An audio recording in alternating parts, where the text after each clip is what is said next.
ये कहानी है अयोध्या के प्रतापी राजा इक्ष्वाकु वंश के शासक, जिनके पुत्र थे श्री राम और जिनकी कीर्ति दशों दिशाओं में गूंजती थी। यह अयोध्या का भव्य महल है जो रामायण में वर्णित है। यह दिव्य वास्तुकला का प्रतीक है जो 7 स्वर्गों का प्रतीक 7 मंजिला मीनारों से युक्त है। अयोध्या का यह भव्य महल और नगर व्यापार और जीवन से परिपूर्ण है। राजसी गलियारों में सेवक धूप और फल लिए दौड़ते हैं और राजदूतों से भरे बाजार गूंज रहे हैं। ये मसाले ताजा हैं, सोने जैसी कीमत। ठीक है, लेकिन ये मिठाइयाँ भी बेमिसाल हैं। महाराज की आज्ञा सुनो, सेना तैयार रहे। पर राजकोष खाली है, कर बढ़ाना होगा। ये मूर्तियाँ दिव्य हैं, ले लो। यह अयोध्या महल की भव्य सभा है जो इक्ष्वाकु वंश की समृद्धि, सुंदर नक्कदर स्तंभ और चित्रित इमारतें हैं, इसे एक दिव्य और कालातीत भव्यता प्रदान करते हैं। महाराज, सीमाओं पर शत्रु बढ़ रहे हैं, सेना को सुदृढ़ करना होगा। धन संग्रह भी आवश्यक है, करों में वृद्धि प्रस्तावित है। कृषि और व्यापार बढ़ाने से धन आएगा। सिंचाई पर ध्यान दें। महाराज, नक्षत्रों की भविष्यवाणी है। कैकेयी की एक राजकुमारी आपको एक बहादुर पुत्र देगी। कैकेयी उत्तर पश्चिम की पहाड़ियों में है। मेरे साथियों को तैयार करो, हम वहां जाते हैं। देवासुर संग्राम में महाराजा दशरथ देवताओं की ढाल बनकर असुरों पर टूट पड़े। उनके अद्वितीय पराक्रम और धनुर्विद्या ने युद्ध की दिशा बदल दी। दशरथ ने कैकेयी से विवाह का निर्णय इसलिए लिया क्योंकि उसने युद्ध में उनका जीवन बचाया था और यह विवाह राजनीतिक संबंधों को भी सुदृढ़ करता था। महाराज दशरथ कैकेयी के लिए प्रस्थान कर चुके हैं और इधर कैकेयी अपनी धनुर्विद्या का अभ्यास कर रही है।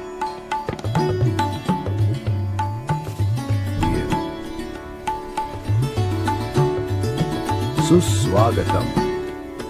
श्रेष्ठ अश्वपति, ऋषि भविष्यवाणी करते हैं कि आपकी पुत्री कैकेयी के साथ संग मेरे वंश को आशीर्वाद देगा। मैं उसका हाथ मांगता हूं। कैकेयी उग्र और बुद्धिमान है, हमारे साथ भोज करे, उससे मिले और निर्णय ले। भोजन अत्यंत स्वादिष्ट है और आपका आतिथ्य हृदय को प्रसन्न करने वाला है। अतिथि देवो भवः, आपकी प्रसन्नता ही हमारा परम उद्देश्य है। बेटी, राजा दशरथ से मिलो। अयोध्या के राजा, आपको यहाँ क्या खींचता है? राजकुमारी, देवता हमारे संघ को एक शक्तिशाली उत्तराधिकारी लाने की भविष्यवाणी करते हैं।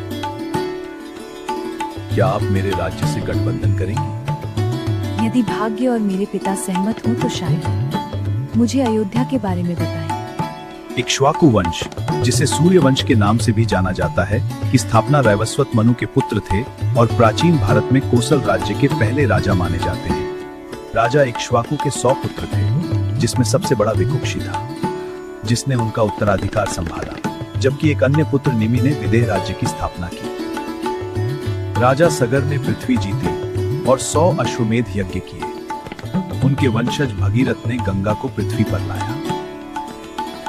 इक्ष्वाकु वंश, जिसे सूर्य वंश के नाम से भी जाना जाता है, की स्थापना रैवस्वत मनु के पुत्र थे और प्राचीन भारत में कोसल राज्य के पहले राजा माने जाते हैं। राजा इक्ष्वाकु के 100 पुत्र थे, जिसमें सबसे बड़ा विकुक्षी था, जिसने उनका उत्तराधिकार संभाला, जबकि एक अन्य पुत्र निमि ने विदेह राज्य की स्थापना की। राजा सगर ने पृथ्वी जीती और 100 अश्वमेध यज्ञ किए। उनके वंशज भगीरथ ने गंगा को पृथ्वी पर लाया।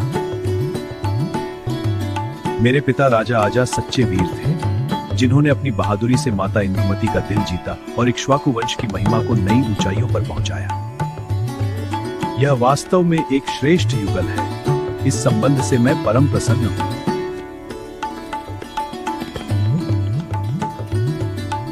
शाही महल में विवाह की तैयारी पूरी तरह से प्रारंभ हो चुकी है। सभी प्रकार की भव्य पूर्व विवाह गतिविधियाँ शुरू हो रही हैं।